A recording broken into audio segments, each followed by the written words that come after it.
Problem हमारा ये है कि आप मेरे को एक बात बोलिए, चीफ मिनिस्टर रिलीफ फंड दे रहे हैं या टीआरएस पार्टी पैसे दे रही है या एमआईएम पार्टी पैसे दे रही है? मेरे को पहले आप क्लियर करो। प्रेजेंट दो साहब, आप क्या? नहीं, आप मेरे को आंसर दियो पहले। सीएम रिलीफ फंड है या टीआरएस पार्टी एमआईएम पार्टी दे रही पैसे? ये टीआरएस के नहीं, आपका हक बनता डेमोक्रेसी में। Agitation is part of democracy. You need to answer the public. Everything is in public domain. आप किसका है? Relief distribution. हाँ, रिलीफ डिस्ट्रीब्यूशन फंड है। अब आप मेरे को एक बात बताओ, आप टीआरएस का कंडवा पहन के उन्हें अपने लोगों को दे ले रहे हैं, एमआईएम का कंडवा पहन के उन्हें अपने लोगों को दे रहे हैं। टीआरएस दे रही है पैसे बोल के बोल रहे हैं, एमआईएम पैसे दे रही, असदुद्दीन दे रही, दारुसलाम दे रही, बोले तो फिर हम भी बोले ना कंडवा पहन के कांग्रेस दे रही। ये पहले आप लोग गलती करे, पहले मिसमैनेजमेंट आप लोगों के पास है। 550 करोड़ रुपए आप लोग कैश पे कहीं को दिए साहब, पूरे आपके छोटे ऑफिसरों को और पूरे बट्टेबाजों को दिए। पूरे जितने हकदार है किसको भी नहीं मिला, किसको भी नहीं मिला। कमीशन नहीं पूछ रही, कमीशन नहीं पूछ रही ना, बस कमीशन पूछ रही। अरे चुनाव होता तो जीत जाओ बोले यार। हो मास्क लगा लिए साहब एक बार। नहीं, आप कहीं को आपको आ जाता क्या? हमारे को नहीं आता, हम पब्लिक में रहते, कोविड नहीं चेक करते। ठहरो मियाँ, आपको आप लगा लिए ना मास्क, बस है। हमारे को कोविड आया तो पब्लिक के लिए हम मर जाते। अब मैं आपके ऊपर कोई तनकीद नहीं कर रहा हूँ, मगर सिंपल एक लॉजिक बता रहा हूँ। हकदार को नहीं दे रहे, ऑफिसरों के साथ आ रहे, जो टीआरएस पार्टी है उसको दे रही, जो एमआईएम पार्टी उसको दे रही। दारुसलाम से आया पैसा बोल रही, टीआरएस पार्टी का पैसा बोल रही। मैं आपके सामने बोल रहा हूँ, ना ये केसीआर के बाप का पैसा है, ना असदुद्दीन के बाप का पैसा है। ये गरीब के टैक्स का पैसा है और आप पूरों को देने का है और आप नहीं दे रहे। अब आप कैसा? ओके, अब आप मेरे को बोलिए कमिश्नर साहब, आप मेरे को बोलिए, अब इतने एरियाज में नहीं दिए।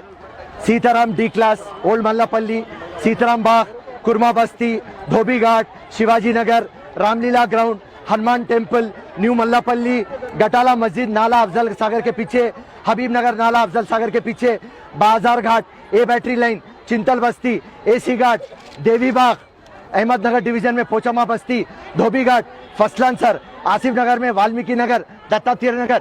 इतने जगह पे कोई भी नहीं आया। क्या करते? पन्ना दे दो सर। तो आप आपके ऑफिसर को आप देते, आप मेरे को नाम दे देते आप। नहीं, इनका आपको मालूम है ना? नहीं, कोई भी नहीं आ रहे। वो अली साहब है इनका कंसर्न ऑफिसर। हाँ, तो आज वो इलेक्शन के लिए कुछ नाइट लेट हुआ था। हाँ। तो मैं उनको दे देता हूँ, आपको कांटेक्ट कर देते। नहीं दे दो पेपर में। सर, आप अली साहब को लेट हुआ बोले तो हम नहीं सुनते साहब।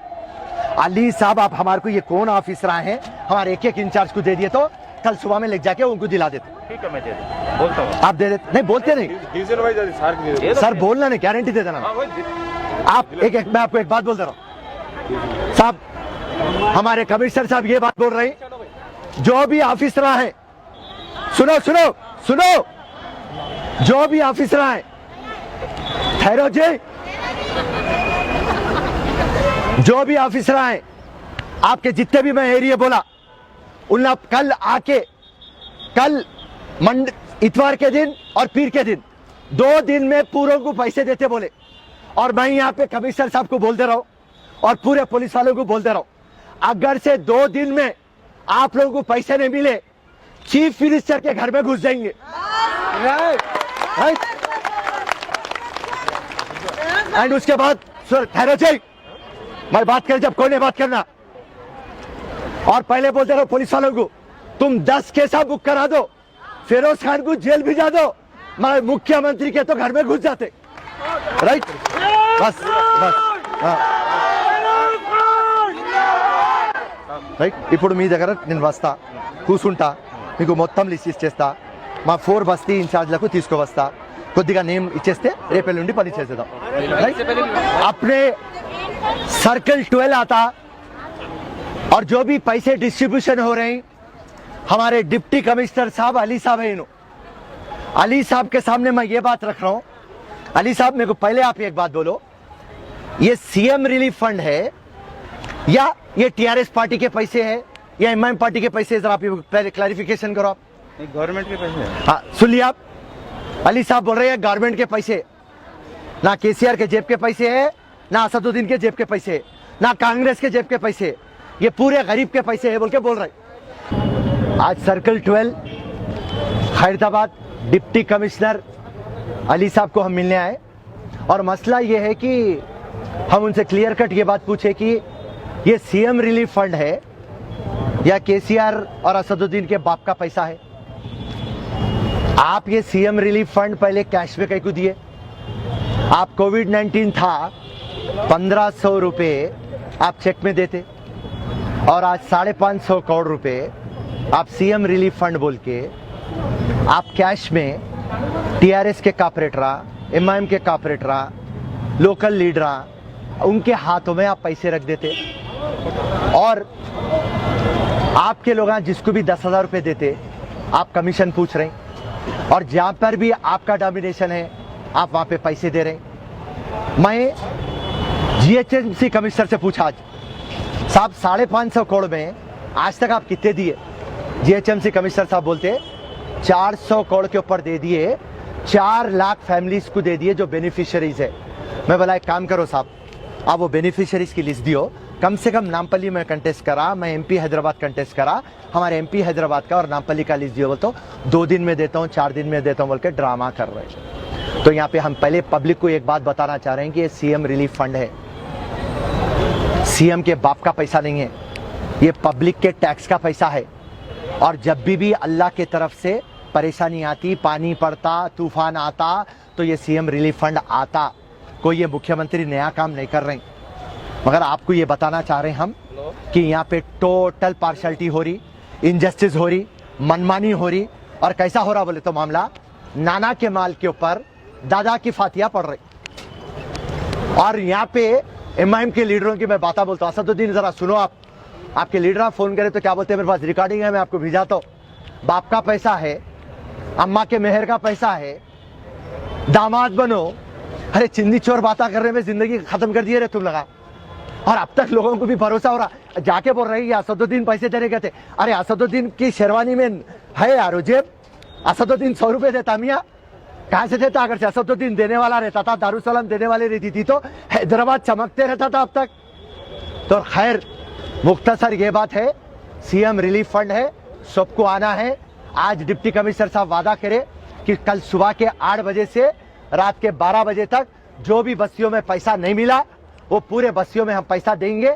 जो भी कंसर्न ऑफिसर है उनका भी नंबर दे देंगे और मैं उनको डायनामाइट दे दिया हूँ, अल्टीमेटम दे दिया हूँ, वार्निंग दे दिया हूँ कि अगर से इतवार की रात के 12 बजे तक ये गरीब कमजोर को पैसा नहीं मिलेगा, हकदार को पैसा नहीं मिलेगा, जरूरतमंद को पैसा नहीं मिलेगा, मजलूम और मासूम को पैसा नहीं मिलेगा।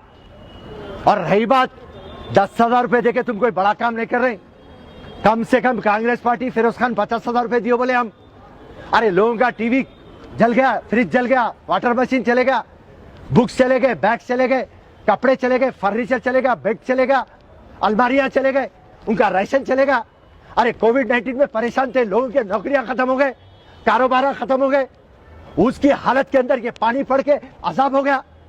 लोगों के घर में छत पे से पानी गिर रहा, दीवारों में से पानी आ रहा, इलेक्ट्रिक शॉक आ रहा, बच्चे बीमार हो जा रहे, उनके गाड़ियां चले गए, उनके पेपर चले गए, उनके कारा खराब हो गए। ड्रामा कर रहे तुम ना 10,000 रुपए देके, वो भी इलेक्शन का यूज कर रहे तुम। ग्रेटर हैदराबाद में इलेक्शन कैसा जीतता? अरे परसों में बाई इलेक्शन में मैं इंचार्ज था दुबाक में, एक एमएलए इलेक्शन को केसीआर 50 करोड़ रुपए दे रहे तुम, 2,000 रुपए वोट को खरीद रहे। अरे कौन आगे बढ़ रहा है यहाँ पे तेलंगाना में? बंगारू तेलंगाना बनाते बोले ना केसीआर। वाइन शॉप डेवलप हो रहा, बारह डेवलप हो रहे, पार्कों में जाके सो जा रहे, रोडा बनाए तो कमीशन, इरिगेशन प्रोजेक्ट है कमीशन, पूरों को पिला रहे, नोटा दे रहे, काय का बैगन का तेलंगाना बना रहे। चैलेंज कर दे रहा हूं केसीआर, केटीआर, एमआईएम के लीडरों को, तुम ना फिरोज खान को बुला लो, तुम्हारे ऑफिस को बुला लो या तुम्हारे घर को बुला लो, मैं आ जाता हूं, मेरे को बताओ तुम ना किधर हक से पैसा बांट रहे। हर टाइम नंगे कमा करते, चिंदी कमा करते। और केसीआर साहब से गुजारिश है, केसीआर साहब आप तेलंगाना लाए, आपकी हम इज्जत करते, मेहरबानी करके जो 550 करोड़ दिए आप उनका आप हिसाब पूछिए। मैं आपको चैलेंज कर देता हूं, आधे पैसे म्युनिसिपल कॉर्पोरेशन और टीआरएस और एमआईएम के चिंदी चोर लीडर खा लिए। जय हिंद, जय कांग्रेस। फिरोज खान साहब, आप बारिश जब से पड़ा है, जब से कम से कम 8-10 वक्त तो लोग आ रहे हैं एहतजाज करें कमिश्नर ऑफिस में। आप पैसे नहीं दिए तो कमिश्नर ऑफिस में सीएम के घर में घुस जाता हूँ बोल के आप ऐलान करें। अब एक दिन में ये पैसे दे सकते हैं, 1 महीने से पैसे नहीं आ रहे, आप कैसा उम्मीद कर सकते हैं आप? भाई साहब, उम्मीद पे दुनिया है। अब ऑफिस में आके डिप्टी कमिश्नर ऑन रिकॉर्ड आपके सामने, हमारे सामने बोल रहा है कि कल 8 बजे से 12 बजे तक बढ़ जाते। हम बोले ओके साहब, हम आपको भरोसा करते। उन्होंने अगर से भरोसा तोड़े, हमारे को और आपको जो करना है वो करते हम बराबर। हम जो अल्टीमेटम दे दिए बराबर करते, मुख्यमंत्री के घर में घुस के रहते बस। और कुछ पूछना है? और फिरोज भाई, जो लोग इस रिलीफ फंड के बारे में आवाज उठा रहे हैं, उनके बारे में ये लोग अफवाह, गली के लीडर अफवाह फैला रहे हैं कि उनके खिलाफ बने, उनकी रोडीशिप खोल देंगे एमएलए को बोलकर।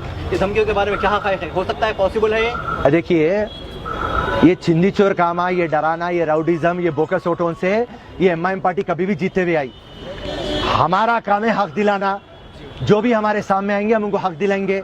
अभी मेरे पास एक आया कि चिंतल बस्ती के एरिया में कुछ एमआईएम के लीडर औरतों को मारे और उन्होंने आके मेरे को यहाँ पे कंप्लेंट दिए।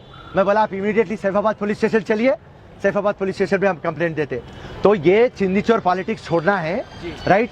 केटीआर केसीआर के चेले हैं लगा, और जो केसीआर और केटीआर बोलते हैं अकाउंटेबिलिटी ट्रांसपेरेंसी, तो ये गीदर धमकियां नको पब्लिक को पैसे दियो, चुनाव में देख लेंगे किसका कितना दम है। आवाम की मर्जी, आवाम जिसको भी डालना है डालती, जीत हार अल्लाह के हाथ में है। जो सीएम रिलीफ फंड जो मकसद है, वो मकसद को आप ईमानदारी से निभाइए, ये हमारी आपसे गुजारिश है। आपका ये एहतजाज जारी रहेगा। इतने दिन से आप आ रहे हैं, लेकिन 1 दिन में देते, 2 दिन में देते, जीएचएमसी से ऐलान आ रहा, लेकिन पैसे हकदार को हक नहीं मिल रहा। आप सीएम के घर को घुस जाता हूँ, बोल रहे आप नहीं मिला तो आप क्या करेंगे उसके बाद? फिर आप सीएम को घर को घुस के बाद जेल में जाके सोचेंगे। जेल में आ जाना, जब पूछना उसके बाद फिरोज खान क्या करता। फिल वक्त के लिए यहाँ बस करो, राइट? जय हिंद, जय कांग्रेस। NAC और NBS accredited Lords engineering college Hyderabad का वाहिद मुस्लिम माइनॉरिटी इंस्टीट्यूशन जो उस्मानिया यूनिवर्सिटी से एफिलिएटेड है। वर्ल्ड क्लास लैब्स और काबिल प्रोफेसर से भरा हुआ। पिछले साल 200 से ज्यादा बच्चों को बड़े कंपनीज में प्लेसमेंट मिली है, जिनमें सबसे ज्यादा सालाना 13 लाख रुपीस की तनख्वाह भी मौजूद है। डिटेल्स के लिए इस नंबर पर राब्ता करें।